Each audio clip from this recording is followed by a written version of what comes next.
আমাকে একদমই লিচু খেতে ভালো লাগে না, কেন যে লিচুর যে একটা সেন্ট থাকে আমাকে একটুও ভালো লাগে না ওগুলা। তোমার কি লিচু খেতে ভালো লাগে? কারণ তোমার মুখটা থাবড়া পড়া, ওই জন্য।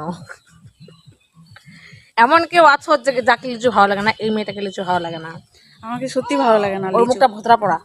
তখন বাড়ির লিচু হয়েছে না, এই জন্য খেতে ইচ্ছে করে না। বাড়ির জিনিস থাকলে কিন্তু অবশ্যই খেতে ইচ্ছে করেই না। মানুষ তো পাই না, বাচ্চারাই যেমন সকালে আসবে আর সারা দিন এখানে এখানে থেকে যাবে এই গাছটার নিচে। দেখো এই যে বন্ধুরা, এটা হলো আমাদের বাড়ির গাছ, লিচু গাছ। এই যে দেখো অনেক বড় ছিল ঝাপড়া, কিন্তু সবগুলাই ডালগুলো কেটে দেওয়া হয়েছে আর কি। তো এখন বেশি ফোলে না, যেগুলাই থাকে বাচ্চাগুলাই খায় না।